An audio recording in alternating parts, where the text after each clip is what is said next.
Hello, everyone, and welcome to today's webinar. We are going to talk about building a technology strategy for your business.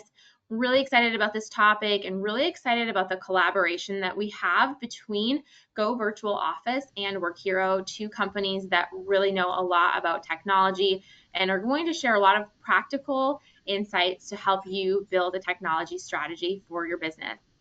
My name is Liz Brigson, and it's great to be here as your host. I always learn a lot from these webinars too, and I hope you're ready with your notes to just take some notes and think about your top 3 takeaways that you can put into practice for your business after the webinar today. We also want to help answer your questions. If you have questions, comments, maybe some experiences or feedback that you'd like to share, please go ahead and use the questions box to communicate with us. And just to get us started, you can go ahead and find the questions box that's at the upper right-hand corner of the GoToWebinar control panel and go ahead and just say hi. Let us know where you're joining from and what you're most looking forward to about the program today. You can download the presentation slides from the GoToWebinar control panel. We'll also make them available to you through your in-course dashboard. Similarly, your CPE certificate, for those who qualify, that will populate to your in-course dashboard as well. Today's program will run about an hour. You'll want to join us for at least 50 minutes, hopefully the whole time. We will launch 6 polling questions. You'll want to answer at least 3, but hopefully all 6, and you'll be able to qualify for CPE credit. And again, access your CPE certificate from your in-course dashboard. If you're on LinkedIn, I would highly recommend connecting with WorkHero, connecting with goVirtualOffice and our speakers today. This is a great way to build your professional network and just build your Rolodex, your present day modern LinkedIn Rolodex of professionals who are great resources and consultants and advisors who can help you do what we're going to talk about today, which is building your technology strategy. I want to share a little bit with you about the companies. If you've joined us before for a webinar with goVirtualOffice or WorkHero, welcome back. And if you're new here today, I just want to share a little bit about each of these companies. goVirtualOffice is an award-winning NetSuite provider, and they help companies enhance productivity, improve efficiency, and grow profits. And you can do this by unifying and simplifying and automating your business processes. So that's a big focus of what we're going to talk about today.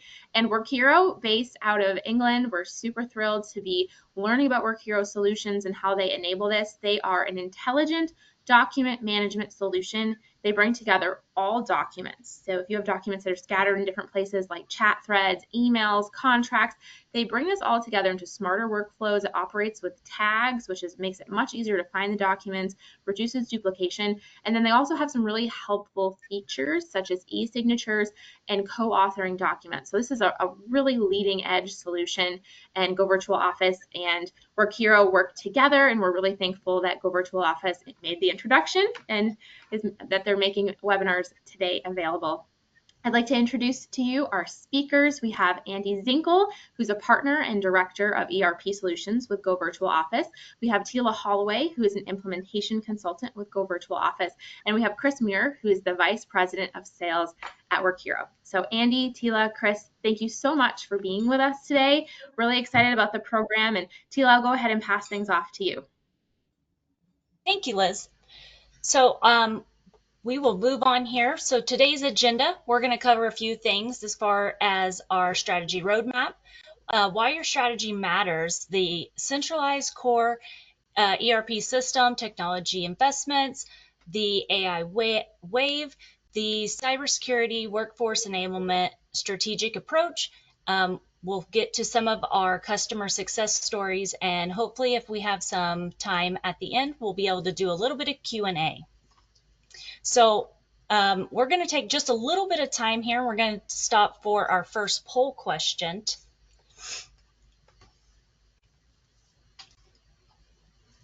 That sounds great. We'll go ahead and launch this first one straight out of the gate.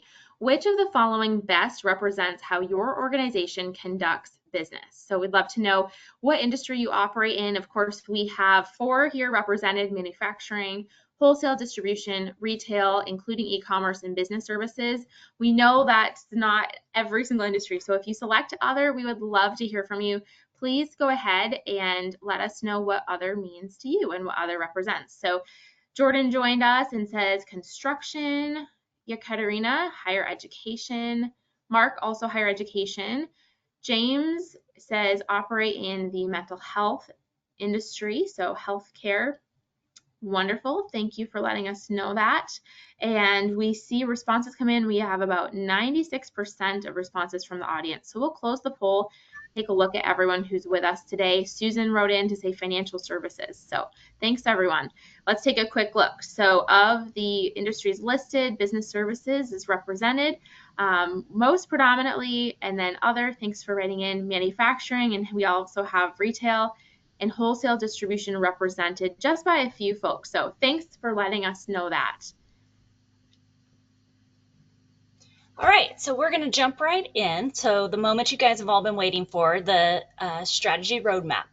So from your perspective, Andy, what key do you think is for just that overall statement, and what tools and approaches that companies are going to look for to align that day-to-day execution to reach those long-term goals? Yeah, thanks, Tila. So this slide actually really lays things out pretty nicely, I feel like, because at the core, you have to look at who you are as a business. Everything you do, technology or otherwise, really should align with your company vision, your culture, and so on. So you want to look at your overarching goals as an organization. Are you a small family business just trying to make a decent living? Or maybe you're a recent startup that has aspirations growing into a much larger business. Or maybe you're a large enterprise that's been around for 100 years and knows that it needs to adjust to changing times and keep pace with the world going around. Each of those have vastly different goals and objectives as organizations. So there's not a one size fits all technology strategy. In addition to your core beliefs and goals, you'll probably want to think about where your company is going over the next, say, 5 to 10 years. Are you planning to expand physically into new locations? Are you looking to branch out into the world of e-com? Are you planning to grow through acquisition and mergers? Are you planning to maybe expand product lines? Are you looking to modernize your manufacturing operations? Each of these things can drive what technology needs that you'll have or should prioritize. Then think about the specifics of the technology that you'll need to implement.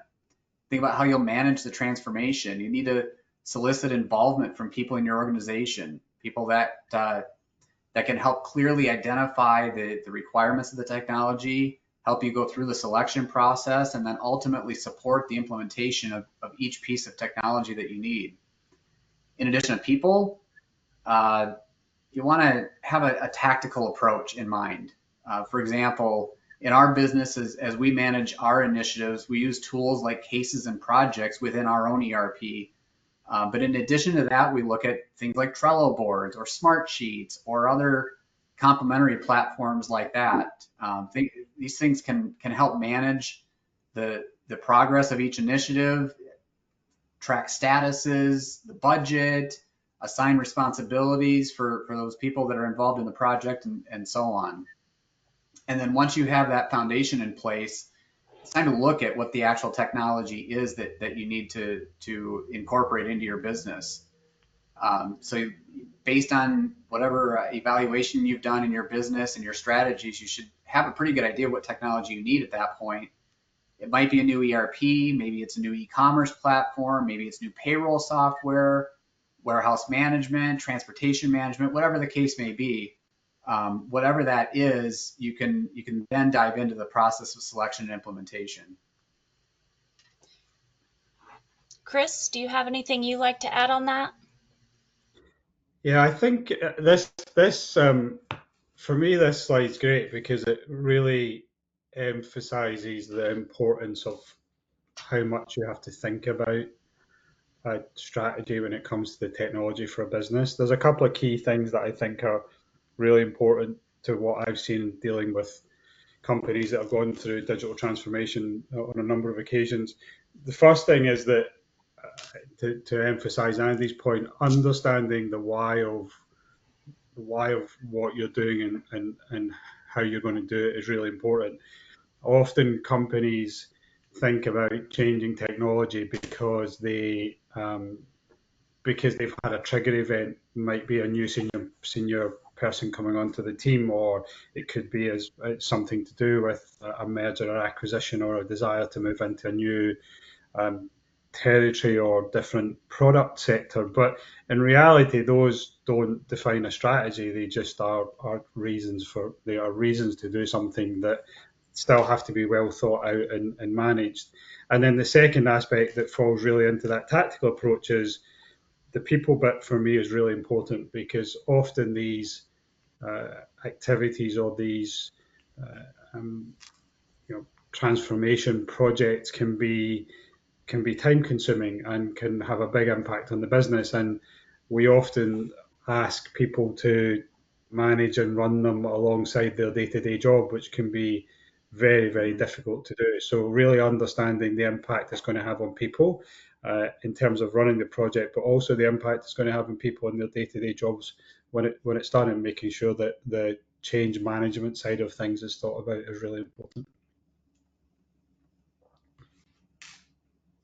So this statistic is based on a recent widely cited industry report that currently 91% of organizations are undergoing digital transformation. So this is just kind of an interesting statistic that's out there.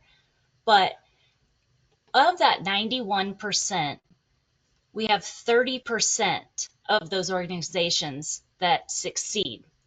Andy, what do you think are the causes of the low success rate of that 91%?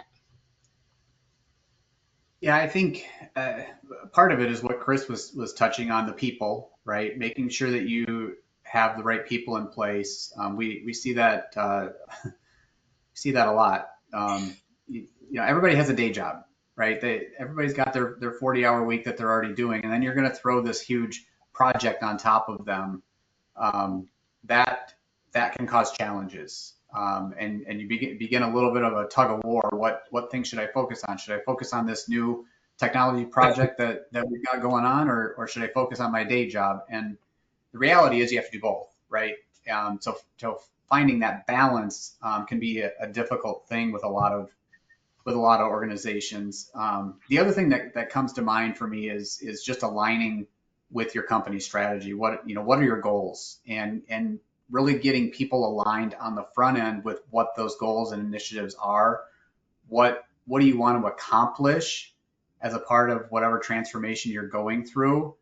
Again, there can be a bit of a tug of war, because you may have operation folks that want certain things to be accomplished, and then you have finance people that want something else accomplished, and they can butt heads, right? And so you want to make sure you get everybody aligned and get clear definition on what the goals are of the initiative before you even really enter the selection process. You need to define what your requirements are, what you want the results to be before you go into the selection process, and then ultimately the implementation process. Chris, do you want to add anything to that?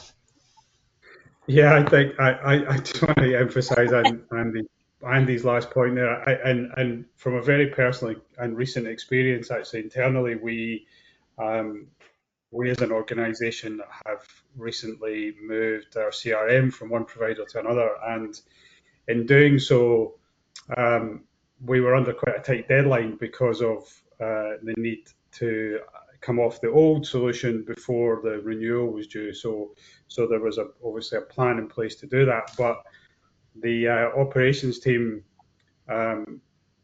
really didn't plan out and discuss with the other parts of the business what the right data migration practice was going to be in our case. So we've ended up with a whole load of really unorganized and unstructured and unconsidered data into a new system that is causing us some problems. So that point around really planning it and understanding what different departments and different bits of the organization need to get out of a new solution is absolutely key.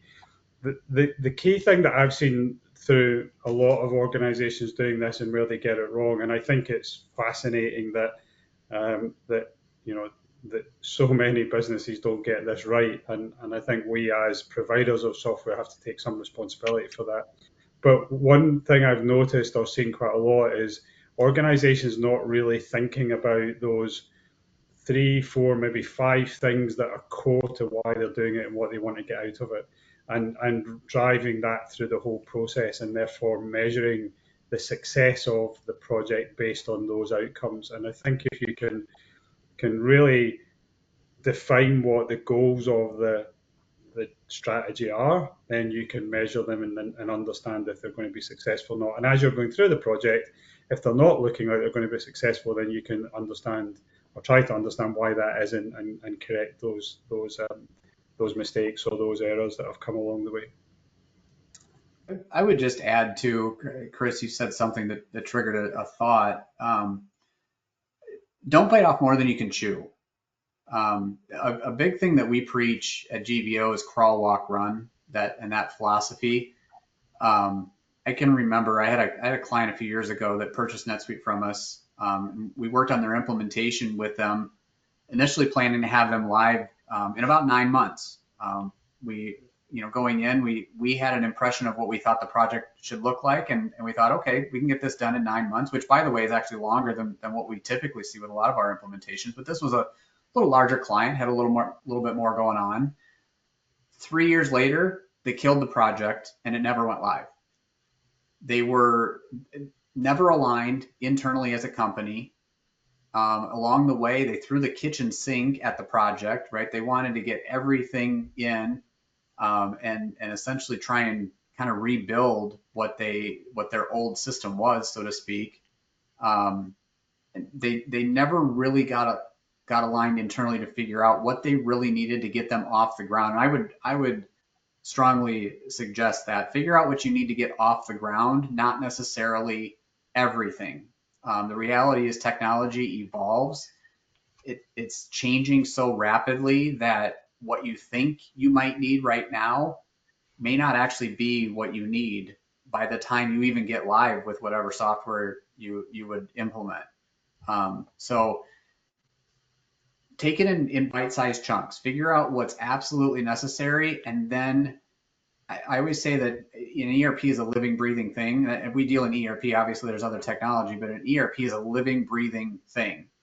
And it needs to be nurtured, it needs to be fed, and so on. And so, you have to, yes, you've got to get live, but then you've got to be willing to step through enhancements and evolve as you go, as opposed to try and do the whole thing all in one shot. I agree, Andy. Which that brings us to our next poll question.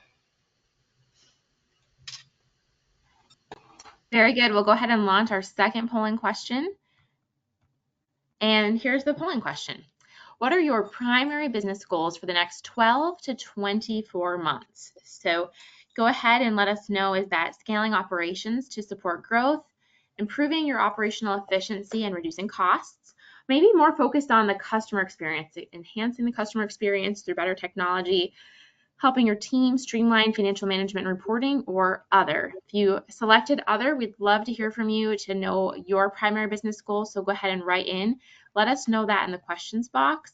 And really some impressive and surprising statistics that we just covered around the number of organizations that are undergoing digital transformation, but the percentage of those companies who are succeeding. And just hearing about what it takes to have that clear and aligned tech strategy, really helpful to reflect on that. And I'm seeing some comments come in from the audience here. Thanks, Susan, for writing in. Susan says that their team's primary business goals are meeting regulatory requirements for data security. So that's something maybe we'll have a chance to touch on too. That kind of goes hand in hand with the tech strategy. And thanks everyone for getting your responses in. We got great response right here. And looks like the leading response is improving operational efficiency, followed by scaling to support growth. Actually, no, I missed the streamlining financial management reporting. So definitely 3 standouts here, and they all work together. So thanks everyone for letting us know where you're at there. And we're back to your slides now. Great. So moving forward in technology, it could mean having that centralized ERP like what GVO does implement, ensuring that all of those departments are working together in that unified platform. Andy, what are some of those biggest shifts that you have seen when a company does move forward with a centralized ERP? Yeah, I think it's connecting systems as much as anything. A lot of our implementations, they're coming off of multiple systems that really aren't connected. And for us, that we deal in ERP, and ERP tends to be the core of your tech stack. It's the centralized hub for all of your systems. And in most cases, it'll serve as your single source of truth. And then there's other systems that may be the source of truth for a given piece, but it still feeds into the ERP, and you can get that information through your ERP. But then your ERP can hit on some of those things, especially that were mentioned in the poll, right? The increasing operational efficiencies. You can do a lot there. You can get your financial data and operational data too. I know that the poll focused on financial reporting, but it's operational reporting plays into that as well.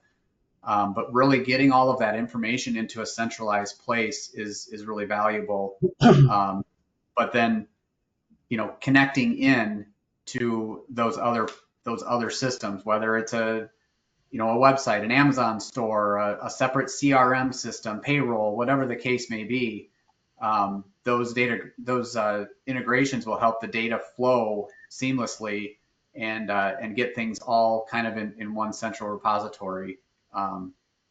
So yeah, you'll want your ERP or whatever system. I know I heard some other industries in the first poll that maybe it's not an ERP specifically that you're using, but you do want a piece of software that can serve as that central hub, and have that piece be what covers the bulk of your business operations, your business needs, and then pull in other systems that are tailored to do very specific things very well, but keep them all connected.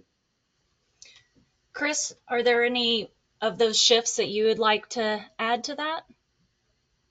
Yeah, I think I would emphasize the stuff that you've talked about, and that as the 10 years or so that I've been involved in this industry, that shift to having a solution that really pulls the business together is the kind of the glue that binds everything and allows the different departments to collaborate better, work more closely together, be looking at the same information at the same time is absolutely key. I think the broad industry of ERP has moved more and more towards a kind of approach where more and more of the systems are wrapped into that centralized conduit of a system, and along with the ability to appropriately connect to the other solutions, like a solution like Workero, for example, to make the ERP even more and more powerful. And it just emphasizes the need to get the decision on the right ERP and the implementation and delivery of it even more than it might have done in the past, because it is such a big element to a business.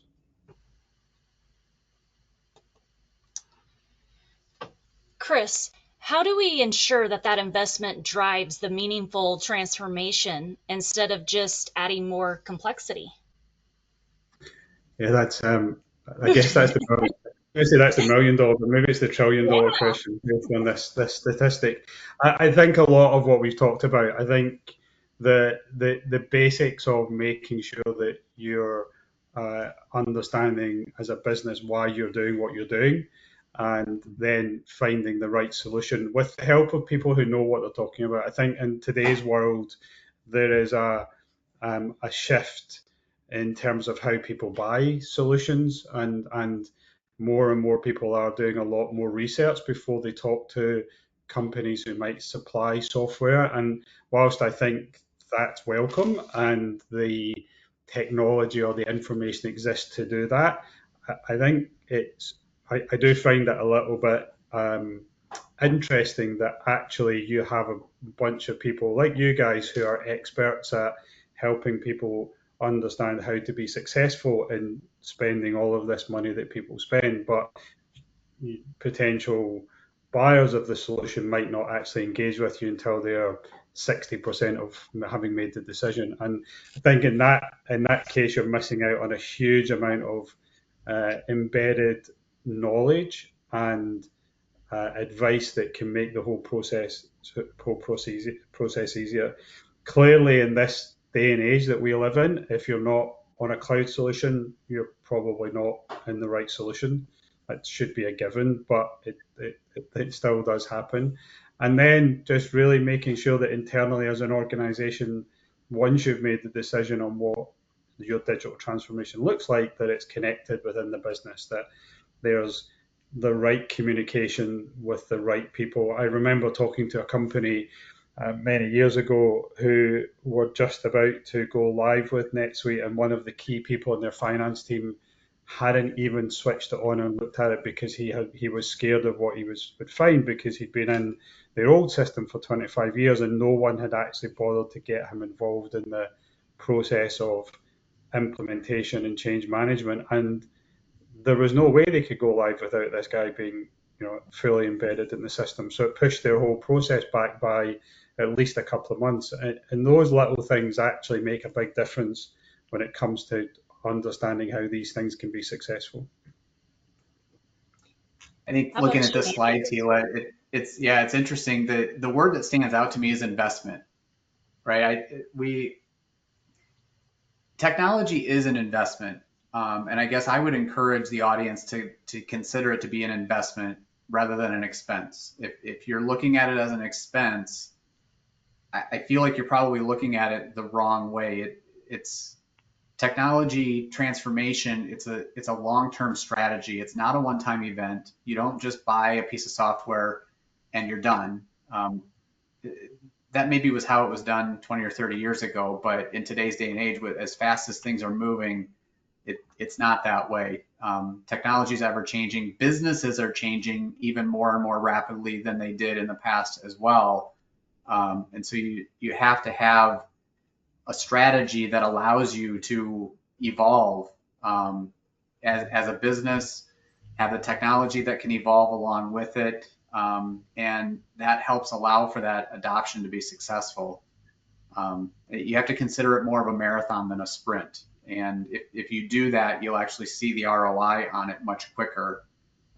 If you see the price tag and you think there's this huge expense and you focus on that, it can be a detriment, and you'll have a difficult time seeing that ROI. And I like the ROI versus the cost of doing nothing. I think this is a great time to think about that. Yeah, I think. Sorry. I just had another thought on that to the point about ROI, and again something I've seen quite a lot and encouraged, and it's very much to your point, Andy. The view of this as an expense rather than investment. I think if you, as part of the process of deciding what solution you want, two things are really important to me. One is that you have to plan that you're not just going to lift and shift your existing process into a shiny new system, because you won't get the benefit out of the new system if you do that. So you have to be prepared to change and look at how your processes might be modernized or be adapted as you plan that. And the second thing is, think about what return on investment you expect to get before you acquire the solution, and measure that through the process. Yep. Because that will drive you making sure that you are getting that as much as you possibly can. Yeah, that's a good point. I'm glad you said that, because as you were talking, I was thinking back on 10 minutes ago or so, you talked about setting goals, right? And having those milestones and such. That's a lot of where you can see that ROI when you set those goals, figure out what it is that you want the software to accomplish.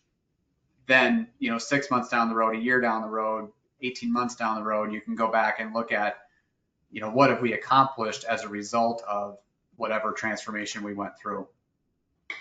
Yeah, definitely. That brings us to our third polling question.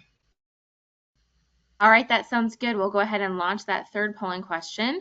And this question asks about the challenges that you're currently facing with your technology stack. So this next polling question is open and interested to know if it's that lack of integration, maybe having outdated or inefficient processes, limited visibility, difficulty scaling technology, or other. And again, if you respond other, please feel free to write in and let us know the challenges that are unique to you that you're facing, so we can address them. But certainly these are very common, the response choices here: that lack of integration, outdated processes. We really have to get the processes right before we can match up technology to the processes.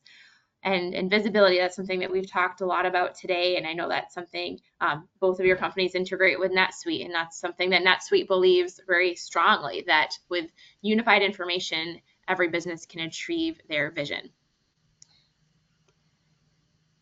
Great. Well, we have a very responsive audience. Thanks everyone for clicking in. I'll go ahead and share those results. So here we have really this top answer around integration is a top challenge faced by almost half of our group.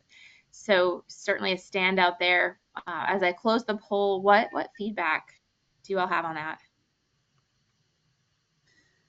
Yeah, I guess Yeah, I'm I think. not overly surprised. Yeah, go ahead, Chris. No, you go ahead. I was probably going to say exactly the same thing. So. Yeah, no, I'm not surprised, especially since we just talked about integrations here a minute ago too.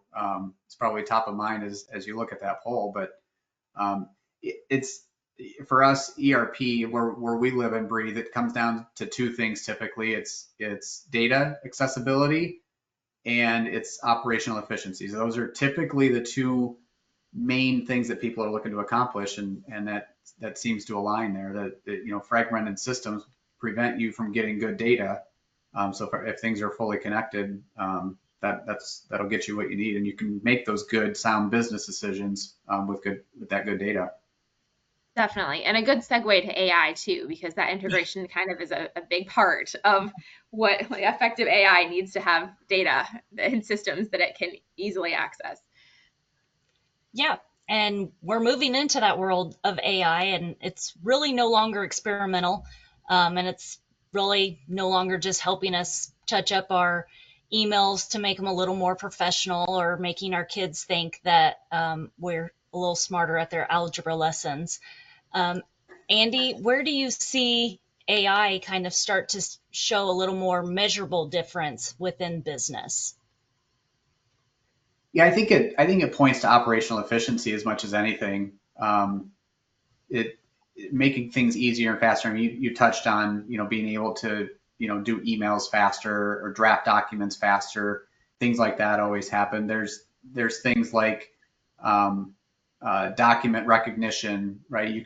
There's some systems have if you have expense reports, you take a client out to dinner, you can literally snap a picture of the receipt and it will read the information on the receipt and create the expense report for you, right? There's things like that out there. Same thing with AP bills. If you're a finance person, there's all kinds of those things that are really evolving and doing so very, very quickly, it seems.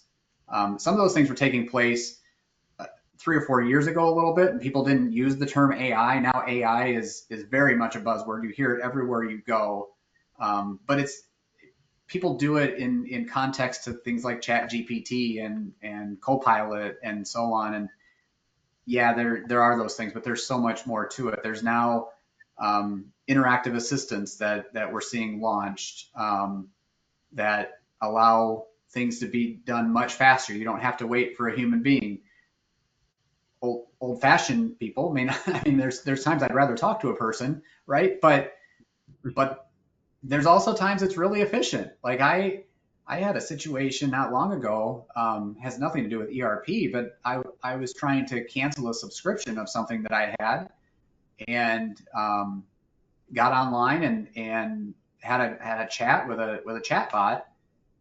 Ended up not canceling my subscription because they offered me a better deal, and AI was able to actually offer me the better deal without me having to actually talk to a human being. So there's so much out there that can be done. I know, Chris, you guys at WorkEuro, as a software publisher, obviously have to be, very cognizant of what's out there with AI, and certainly are using some tools. I'm sure you have even more that you can share than what I have. Yeah, I think it's such a fast moving area that I think the idea that I think maybe a year, maybe even 2 years ago, AI was something that was being talked about, but we didn't really know how it was going to impact us or what it was going to change, has moved on significantly from that. And now, if AI is not a major part of what people like us do from a development perspective, then we're going to be left behind.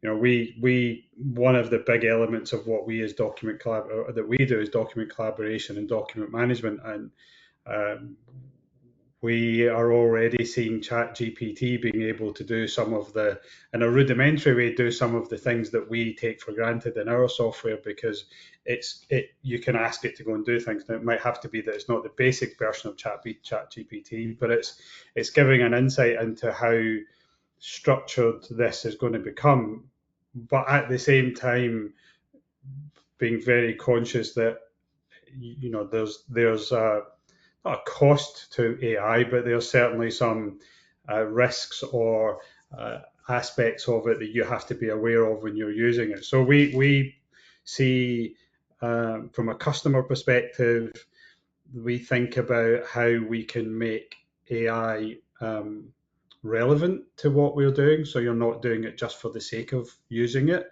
So the kind of examples you talked about make absolute sense. So in our instance, or our case, that would be AI suggesting where a document might get filed through reading the document and seeing what's on it. It might be the ability to use AI to go and find some information that might make sense, or automatically file an email in a document management system. Those are all things that are going to save time and effort, but ultimately make the whole process a lot smoother. And that development is just going to continue and continue and continue. Now, I think in the last 3 months, I've known of 4 or 5 new tools that our teams are looking at using and trying to embed into our solution, because people are coming up with new things all the time.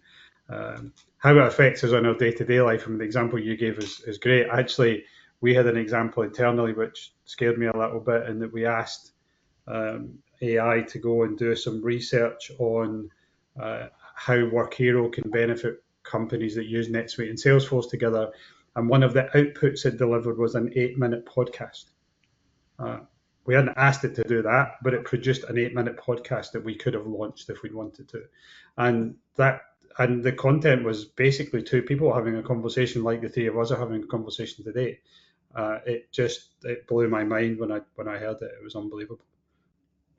That's cool. That's actually a neat idea. And not even that it just created it, but you didn't even think to maybe do a podcast, right? Just the fact that AI took it upon itself to suggest, hey, maybe you do this in addition to just here's the information, right? Absolutely. That's actually really interesting.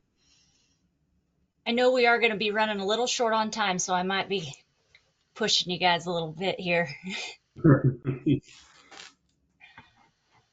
So I'm going to put this statistic up here for everyone just to kind of take in a little bit and think about that, just showing how critical that AI is and is going to be and becoming shaping the future of business, and that 92% of organizations are already planning to invest in that AI technology. And I know that this one right here is really important to both Chris and Andy. So when it comes to this data and AI, I'm just going to kind of open the floor to both of you to jump on this one, that 77% are exploring how AI can support the business. And we kind of already touched on this in the couple previous slides that you guys were talking about the different ways that the businesses were exploring it. Yeah, I think. Sorry, go ahead, Chris. No, sorry, Andy. I was going to just mention, from a personal experience in our business, I talked about how AI is impacting what we do from a development perspective, but actually every part of our business is looking at AI. Every individual department is spending time on a weekly basis looking at the tools that are available to us to make ourselves more efficient. And we've kind of set some internal targets around that. We've sort of said to each department, go and find some tools that will allow us to be X amount more efficient without having to increase workload. And AI is the real major way of doing that. So whether that is the expense solution, like you mentioned, which we use internally, or the kind of marketing automation tools that are available, or the sales activity that we can do from using AI tools, or even the support piece, like you mentioned, the bot that got you a better deal on your subscription. Well, those things are really impacting our business across every aspect of it. And I've spoken to customers who are doing exactly the same thing, that they're setting a strategy internally that says, we need to use AI 25% more in the next 12 months or 30% more in the next 12 months. It's got to the point now that if you don't have that as part of your strategy, the likelihood is you'll be left behind by your competitors. I know I can say something to get both of you going just a little bit, though. That AI is only as good as the data that it's provided. You beat me to it, Tila. That was one of the comments I was gonna say is, and I tell you what, that comment alone, I've been hearing more and more, and I've been hearing it from people of significance. I've heard it from the CEO of NetSuite. I've heard it from the CEO at Acumatica, both within the last 30 days, in speeches that they've given. So that is very much a thing. As I look back at GVO and how we started to adopt AI a couple of years ago, we did so very carefully, because there's some AI tools out there that are great, but they're not incredibly secure, right? So we didn't want to expose any client sensitive data or information that could get out there into the world, right? That anybody could just grab. And I've been at seminars where I've heard stories of things like that have happened, that are not good.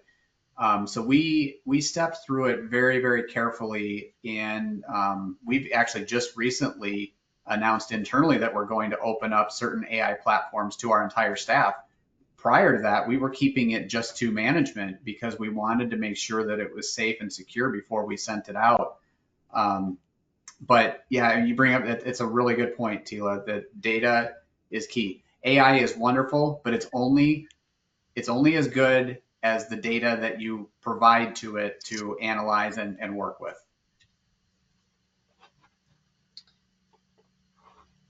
49% of businesses are already using it within their businesses. And the form of, we've already talked about automated invoicing.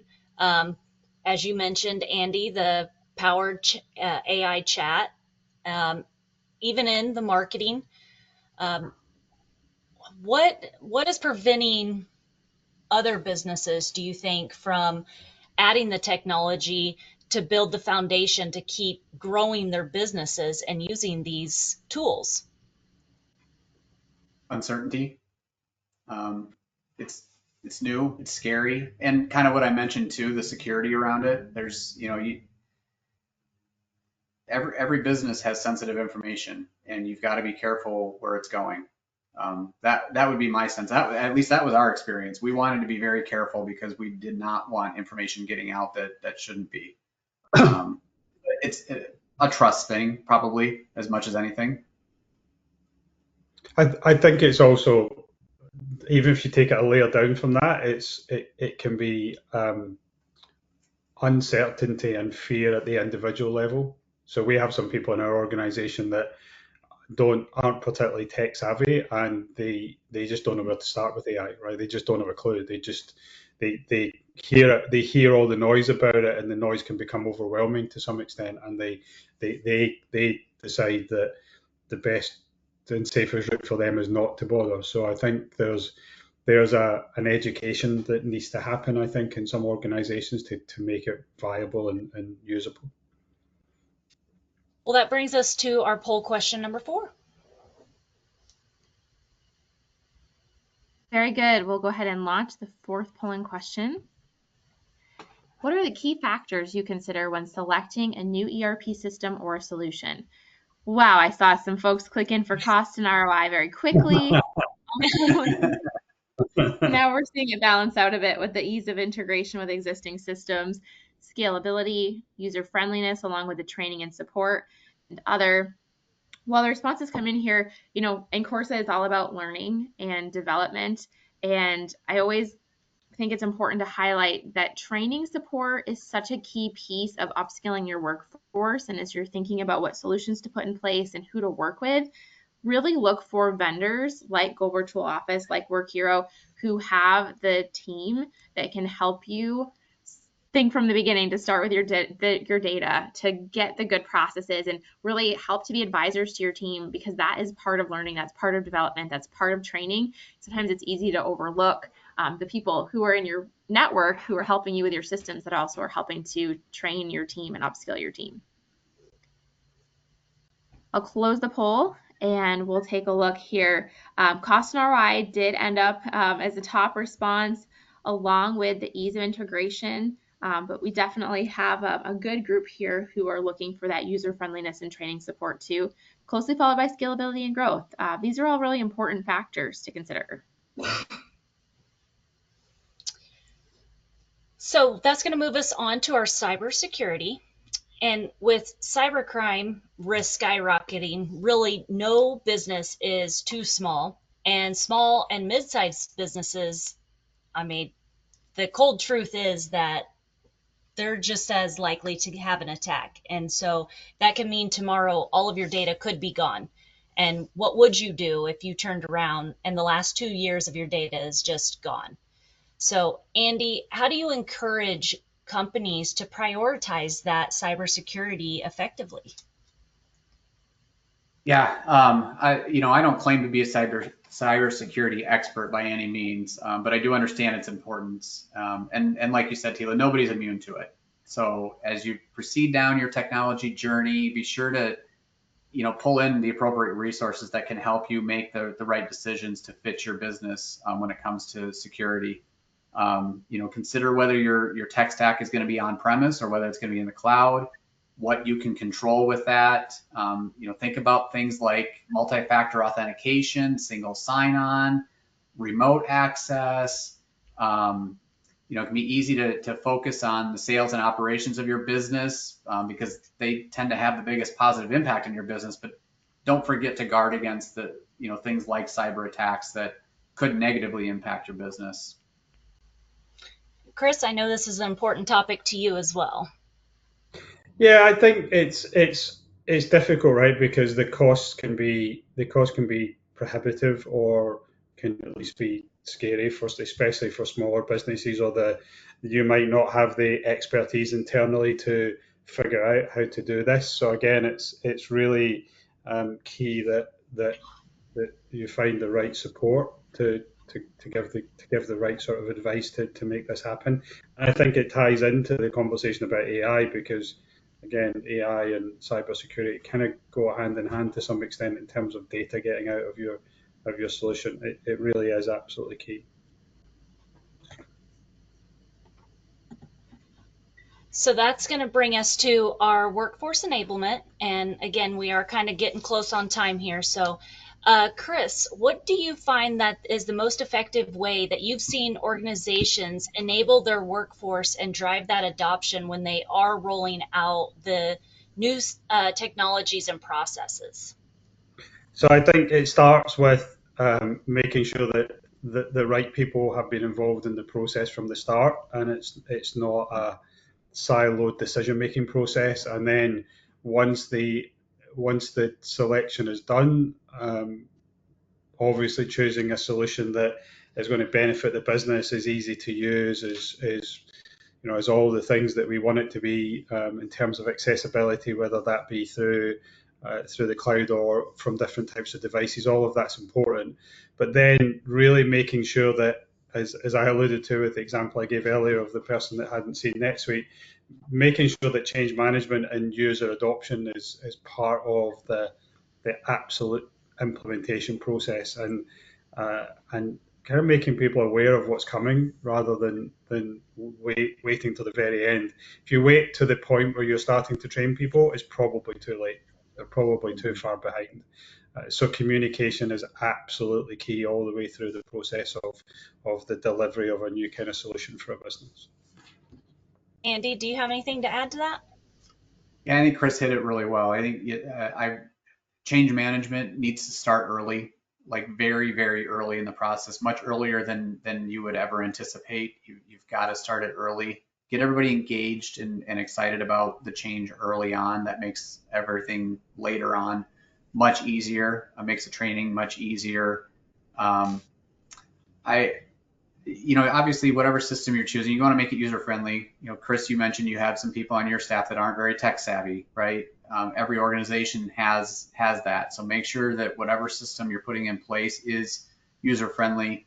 And as you're implementing things, try not to take a step backwards, right? There may be a small step backward in a certain area that has a longer gain in, for the organization. But you don't want to be taking steps backwards. That's going to hurt your adoption. And then when it comes to training, get your people hands-on. Like don't just watch how-to videos and such. Get your hands dirty. Get in there and actually test things out and make sure things are going to work for you. And one final comment I guess I would say is, two. Sorry. Don't get caught up with documentation. It can be easy to say, oh, I need everything documented. Things are going to change so rapidly that by the time you have the document in place, things might have changed and evolved. So do more short videos as opposed to lengthy documents to manage things. And after you go live, have a mechanism for people to give feedback. Whether that's in the system or outside the system doesn't matter, but have a mechanism that people can provide some feedback so that you know what's working and what's not working and you can adjust. That's great suggestions. That brings us to our poll question number 5. Sounds good. Let's go ahead and take that 5th polling question. We do have 5 and 6 left for polling questions. Number 5, what are the key factors you consider when selecting a new ERP system or solution? This is like the lightning round. We got 91% of responses in. Great job. Let's take, and look at that. Oh, this is the last poll. Sorry about that. Okay. Otherwise, wow, I'm like, that was lightning fast. I think that would have broken all the records. Here's our 5th polling question. Which areas of your business are priorities for technology improvements? Chris, I got you to crack up. Yeah, that's very good. Yes. Okay, that poll question's open. Financial management reporting, supply chain and inventory management, customer relationship management, human resources and payroll, or other. So we'll leave this open for about 5 to 10 more seconds. Definitely, and this makes perfect sense with our group today. Financial management and reporting, definitely, that's getting a lot of attention here, and that makes a ton of sense. So we'll close the polling question down here. Thanks everyone for responding, and you can see the results on the screen. So I'll close that down. Back to the slides. All right. Andy, how do you ensure that those teams are the right skills to keep up with those ongoing changes? Yeah, I mean, technology is not going anywhere, right? So you definitely want to make sure you have your teams that have it. You want your teams to have the necessary skills that they need to perform their job using the technology. And even for those non-techie people, like most everybody has a smartphone in today's age. I know there's a few people that still use maybe a flip phone or something, but there's a lot of technology have apps that can just be installed on a phone or a tablet, and those are typically very user friendly. You just have a couple of places on a touch screen that you have to hit, and you can move forward for those less techie people. So get information as as readily in front of people as you can with as few steps as needed to get that adoption. Chris, do you have anything quick to add there? Yeah, I think I think making it part of development for people is key. So that having it as part of development plans and understanding what individuals need to be able to bridge that gap is really important, I think. Chris, from the technology standpoint, how can an organization build systems that are both adaptable to change and optimizing the peak for performance? I think the two things for me that stand out from this are, and Andy mentioned it a minute ago, making sure that there's an opportunity for feedback as people are using it is really important, because that allows you to adjust the solution as you grow with it, and then making sure you stay up to date with the ways that technology is changing. If you utilize a system or a solution from an ERP perspective like NetSuite, or in other areas, the kind of core products, they are always developing their own technology. So making sure that you're aware of what changes are coming and how those might impact your business and help you stay up to date and at the forefront of that is really important. Andy, I'm going to move this next one to you and let you kind of, how can the organization shift from that, chasing the quick fix, and build the strategies to deliver the sustainable and get that long-term value? I think it goes back to what we talked about at the very beginning of the webinar today, aligning your long-term strategy with your long-term technology strategy. As long as those things are always aligned, then things will progress smoothly. I think another thing that comes to mind for me is adaptability. You have to be adaptive. Things are going to change. Technology is changing. We've talked a lot about AI. It's been a big thing the last couple of years. It's more and more prevalent, but it's not going to stop there. There's going to be something new beyond what everybody's talking about with AI today. So be ready to adapt and adjust as time goes on. Which that brings us to our final polling question. Excellent. So we'll close out with our sixth and final polling question. That polling question is on the screen. What kind of support or resources would help you move forward with your ERP strategy? And I want to call out James in the audience. Thanks, James, for writing in about your goals that you're focusing on. James is working on building out a multi-sided AI platform. And it's really great to hear that we have audience members in our group today who are, seeing the value of this and working on it for their organizations. We'll leave this polling question open for about 10 more seconds, but while it's open, do you want to go ahead and just kind of get to our final closing items? Yeah.